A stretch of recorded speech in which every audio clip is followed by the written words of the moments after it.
Hello, fellow risk takers, and welcome to my worst investment ever. Stories of loss to keep you winning. In our community, we know that to win in investing, you must take risk, but to win big, you've got to reduce it. Ladies and gentlemen, I'm on a mission to help 1 million people reduce risk in their lives. To reduce risk in your life, pause this episode right now and go to myworstinvestmentever.com and take the risk assessment I created from the lessons I've learned from more than 470 guests. It's time you start building wealth the easy way by reducing risk. Fellow risk takers, this is your worst podcast host, Andrew Stotts from A Stotts Academy, and I'm here with featured guest, Dr. Harish Pant. Dr. Harish, are you ready to join our mission? Yes, Yeah, and I know absolutely. I'm excited because I know you have missions too. So let me introduce you to the audience. Originally, I ran into Dr. Harish Pant on LinkedIn, where he's very active and shares his thoughts and gives feedback and brings a lot of his years of experience. And in fact, Dr. Harish brings 38 years of global and Indian experience spanning aerospace and defense, aviation, automotive, steel, engineering plastics, lightweighting and composites, industrial design, engineering services, and infra-trade. But that's not all that he's involved in. I will let him tell us a little bit more. So, Dr. Harish, can you tell us, take a minute and fill in a little tidbits about the value that you bring to the world? Thanks, Andrew, to bring me here. I'm so happy to interact with you. I started at the age of 18 years and have worked now for 38 long years. And it has been a very satisfying experience for me that having worked with a lot of diversity, the range and depth of working in multi-sectors, all sort of sizes of the companies, have interacted with the many nationalities through all the continents. It has been very enriching experience. And one very interesting aspect was that I moved very fast in my career. Throughout, I started my career as a youngest trainee. Then I was the youngest manager, youngest general manager, youngest managing director. So by age of 40, I was managing aerospace manufacturing company in India. So uh, always I kept on asking, what's next? What's next? Then I went into advisory role, and then ultimately I said, what next? Then one after another, multiple startups came, and now I am heading as managing director and as co-founder 5 different startups. Along with that, my passion and mentoring is in the field of supply chain management, lean expert. I also very passionate about blockchain, Mm. IoT, Industry 4.0. So I said, if I have to put this my wide range of technology domain and the management experience, multi-sector experiences, and all, if I have to put this whole thing in a basket, what is left? Then I said that if I have to get into a new constellation of my growth, it would be my wellness and well-being. So Mm. something is there. If I reset that, then maybe next 38 years of my life would be even more rewarding, even more impactful to whatever I have done till date. And it seems like, I mean, if we look back to the history of India and we look at cultures around the world, when we look deep into the history, we see awareness, we see healthy living. In fact, you could argue that nowadays we've really gone off track with the way we interact with each other, the way we eat, the way we make our food. the family interactions. I know coming from America originally, seeing kids no longer really being with their parents, and can imagine, I know the changes going on in society in India. It's fascinating to think about, what value you can bring to people in this area. And I really want to learn a little bit more about it, but I have a feeling, based upon our discussion about your story, that we can tie what you're doing about well-being. You've talked to me about attention, you've talked to me about time, and that type of thing, that we can tie that into your story. So maybe it's a good time for you to share your worst investment ever. And since no one goes into their worst investment thinking it will be, tell us a bit about the circumstance leading up to it, and tell us your story. Yeah, I mean, in terms of investment, one thing I can tell you that I have been smart, if not the smartest, in terms of taking care of the risk associated with the money. Mm. And a simple wisdom of don't keep all the eggs in one basket, spread your investment in various classes of investments and different time horizon. Don't be greedy, to keep your life simple, and value many other things in life which money can't buy. So if I have to say that, what has been my worst investment, I would say that I call it AI, attention investment. Actually, this acronym I talk as awareness investment, but many times people get confused awareness with a lot of spirituality and philosophy and those kind of a thing. So to keep it simple, I will say attention investment. Mm. And this attention starts from the day you regain your awareness when you get up in the morning. And it doesn't end till you are fast asleep. So if I have to take this 24 hours of cycle, I will say that, and I'm very happy that my investment of the attention in the all the 24 hours had been, barring few hours of sleep, had been full and complete. Mm. In that, I have invested very, very heavily. And I would be competing many people in the world, like I don't sleep more than 5 hours Mm. ever. And I can work from early morning, 4 o'clock to the late night. I wake up what is called Brahma Muhurta, which is about 4 o'clock Yep. every day in the morning.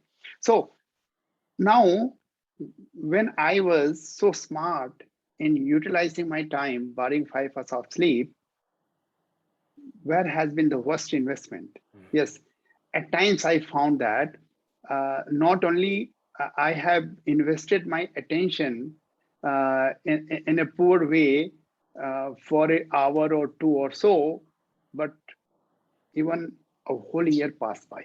Mm. So You tell know, us about this year. Okay, so what happened? I was about 25 odd years back.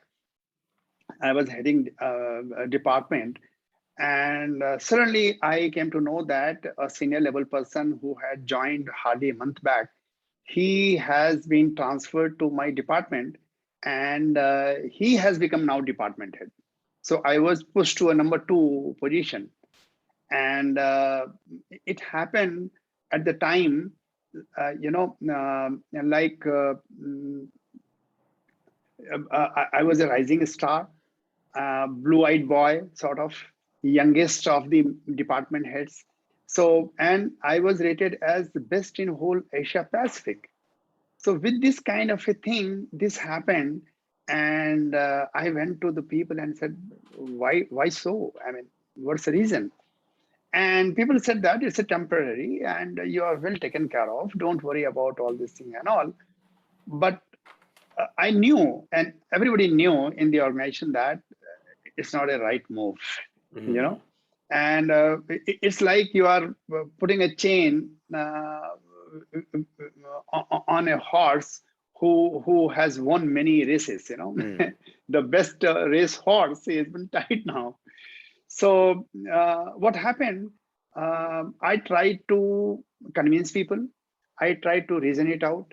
I confronted every moment and every situation, every challenges which happened, and then it went on for months and months. And then some opportunity came, and I said, uh, if I have to make about turn in my career, and so this is the time, and I put in the papers. And when I put in the papers, then it was a surprise to many. uh, so people asked that what happened and why so, you know so I remember one incident that I had put in papers, and I was taking a flight, and I happened to meet the managing director of the company. And the moment he saw me, he said, Harish, this is not done. You should reconsider your idea of putting papers. I said, it's too late. Not because I have any complaint towards the person who became my boss or your decision to retain him. There could be situations, circumstances which might have led to it. But I feel like, I have been such a capable person, working around the clock, uh, and very, very progressive person, every month contributing something at a company level, which many employees have not, reached anywhere near to me. And this calls for like my attention investment. I'm not liking it. Mm. So I have to call it a day. So this attention investment, this period I call in my 38 years of career, about a 1 year period, it was just a drain, Mm. just a drain. So, how would you describe the lessons that you learned from that experience? Lessons learned is that at times in career, things will go beyond your control. You can only influence that much. Even if you are the best of the, in the capability, best of your performance, you are recognized and all, situation and circumstances could be such that even for your seniors it might be beyond your Mm. control. Mm. If that happens to you, there are no easy choices. And in fact, I will say that I used to be a department head of a small, bunch of people. And then I said, if I have to come out of this, then I have to become multiple times of what I am. You know, That what happened. And then my growth phase started, and I became managing director within 3-4 years. So So it from a challenged you. department head to, yeah, I challenged myself. And from department head to becoming a managing director of an aerospace company. This steep curve would not have been possible unless I would have taken this challenge by hand and I said that move on. So the message is challenges would come and they will be devastating, so to put, and everything wiped off like it happens in financial investment. You put money Mm. thinking that it is one of the best of the investment, and tomorrow you come to know because of earthquake or something happened in financial market and everything is wiped off. This is what happened to me. you know so when that situation hits, don't get into convincing more, justifying more, adjusting a little, this thing that you lose a lot of valuable time. Mm. Okay, make your call as early as possible. Make your call as early as possible. You must have developed some intuitive capability, you know and if you don't have, you discuss with your well-wishers, some of the friends who are in thick and thin of, they have gone through this kind of a thing. They would be able to nudge you something intuitively, so then you make a call. But your attention investment is very, very important part of life. because the moment it impacts in your professional life, it disturbs your relationship, it disturbs your family life. Everybody gets a concern. My family had been very happy, young kids enjoying life and all, and suddenly this happened. My kids and my family knew something is sucking up this person. Yeah. Suddenly this person who was coming, who was waking up every day morning, 5 o'clock, shining eyes, full of enthusiasm and all, and he was a role model. Suddenly he's getting sucked out, like Mm. every day he's donating blood, sort of, Yep. that kind of an affair. So my advice and the lessons learned is that the moment you know something is not working out, assess it, quit fast. Mm. And because and things may not be easy, one must understand it, but come out fast, smart, be ready for the consequences, the struggle which you go through and all, but you will be able to avoid the trauma, the near and dear, and relationships which get affected, the health which compromise, the well-being, the wellness aspect of it. Mm. You become cranky, sort of, Yep. Yep. So all this negativity you would be able to minimize.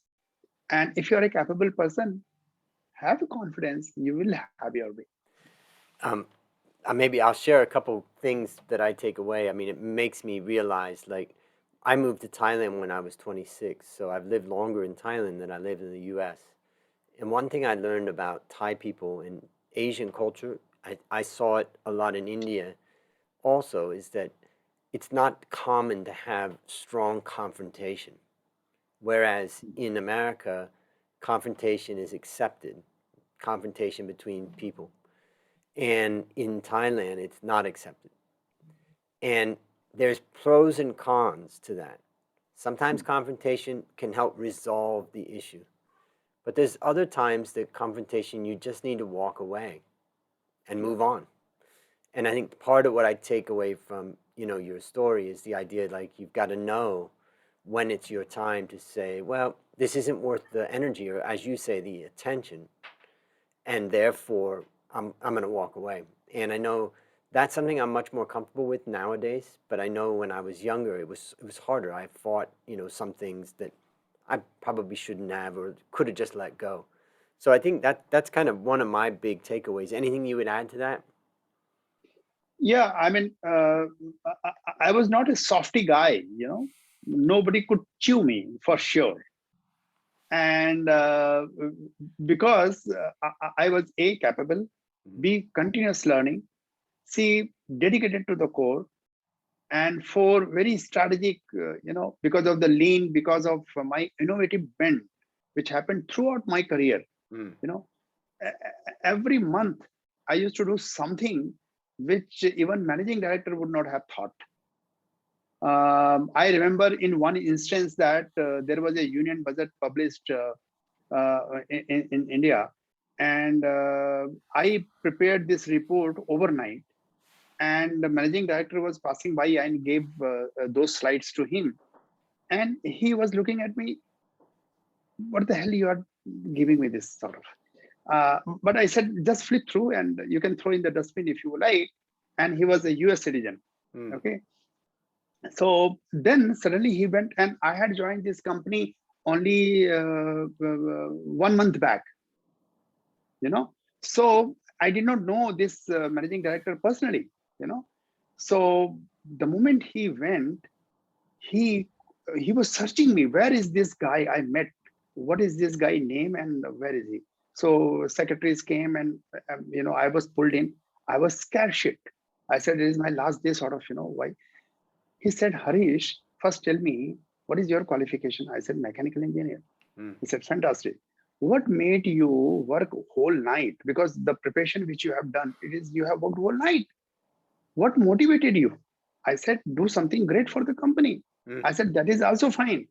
But tell me, uh, then he said that I had, just before your meeting with me, I had called my finance director, and I asked him that there was a union budget yesterday, when can I have presentation from you that what will benefit the company?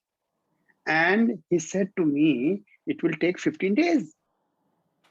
And you are youngest employee in this organization.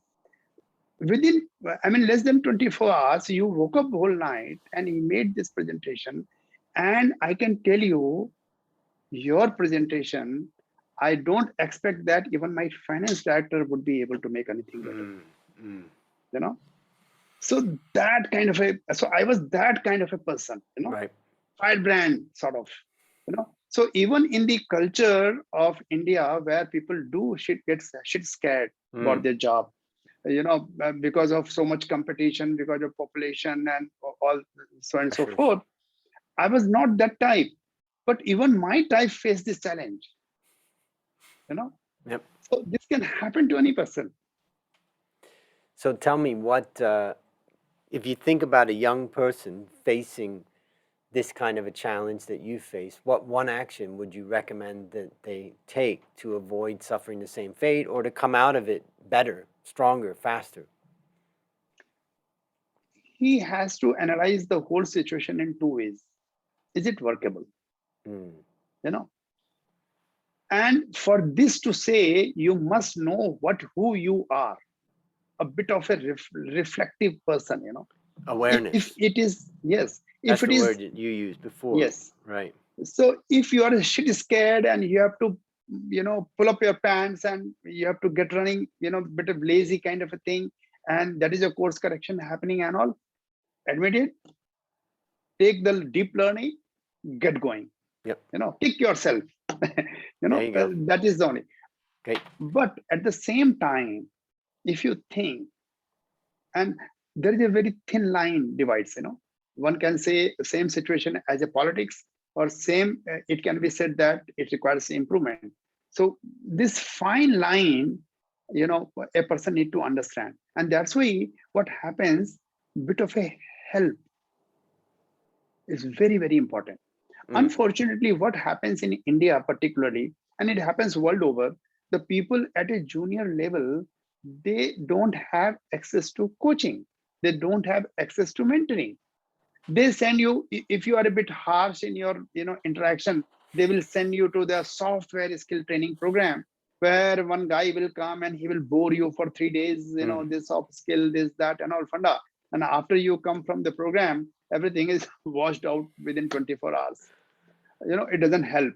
So what happens, if you have your network, in your network few people who can mentor you, coach you, advise you, then they will be able to a bit of put things in perspective for you. Yep. Got it. From that and your assessment, if you think it's real politics, it is not your cup of tea, put in the papers as fast as you can. Take the shit when it comes to you, face it with all the graciousness, move out. Yep. Move out fast. You will come back. Great. You're going to come back stronger, ladies and gentlemen. There is some great advice. Now, last question. What is your number one goal for the next 12 months? It is to help transform people. Having struggled, having seen a lot of issues, problems, and all, and also knowing that my attention investment, if those factors would not have been there, if it was not that worst investment sort of, there were a couple of them, had it not happened, I would have been impactful 10 times, Yep. So that's why I said my next goal, and not only coming 12 months, but longer, will be to help people transform their lives. And how is it going to happen? I have designed a complete process, the complete structure part of it, given a shape to a startup, and I have my co-founder, a lady who comes with the medical background. So I said, let the medical background, medical wisdom, join hands with the corporate wisdom. and offer something to the world, you know, how we can help people transform their life. And how do people find that? Where do they go? Do they follow you on LinkedIn? Do you have a website for that? What's the best way for them to stay in touch? I'm so passionate about this subject. You know, I go to management institutes, top management institutes in India. I have conducted so many webinars. I'm associated with the board of governors, board of studies. I'm into entrepreneurship programs and all, at a national level, at a state level, at a university levels and all. I advise uh, anyone who is interested in taking this transformation path. They can follow Trikaya Cosmos. Very soon, we are going to come out with the website where Mm, people can log in and all. Just to tell you that we have started registration, and we have created a founder club member. We have created executive council, and we have structure of implementing it pan India and pan world. great. And we are bringing some 15 innovation in this space. So it will be the best of the technology, best of the structure, payment gateways, all those fundas put together. So my goal is to transform thousands of people Mm, across India, across world. Whoever needs help can get connected with me. I will immediately introduce them to the membership of Trikaya Cosmos, and here they will find change from day one. great. I will be transforming myself along with them. I and my co-founder, Dr. Sharda, we have agreed that first we will be the role model for transformation, and we will engage all the members to transform themselves, together. And this is how the journey will happen. Fantastic. And I'm going to have links to all of that in the show notes, ladies and gentlemen, so you can learn more there. Listeners, there you have it, another story of loss to keep you winning. If you haven't yet taken the risk assessment, I challenge you to go to myworstinvestmentever.com right now and start building wealth the easy way by reducing risk. As we conclude, Harish, I want to thank you again for coming on the show and joining our mission. And on behalf of A Stotz Academy, I hereby award you alumni status for turning your worst investment ever into your best teaching moment. Do you have any parting words for the audience? Attention investment, the most fundamental thing a person can do to bring his or her awareness alive. And for that to happen, just observe your breathing. If you want to go a level next, do some pranayam. You can Google search. There are a lot of exercises, and simple exercises, simple list of the exercises. Just sit comfortably, spine erect, watch your breath. Mm. Nothing doing. Yep. Do it every day without fail, preferably first thing in the morning when you get up. Right. Right. You don't have to bind this as a concept. You have to practice it and realize the benefit. That is simple and powerful advice. Just observe your breathing each day in the morning. Well, that's a wrap on another great story to help us create, grow, and protect our wealth. Remember, ladies and gentlemen, this podcast is about one guest, one story, one mission to help 1 million people reduce risk in their lives. Fellow risk takers, this is your worst podcast host, Andrew Stotz, saying, I'll see you on the upside.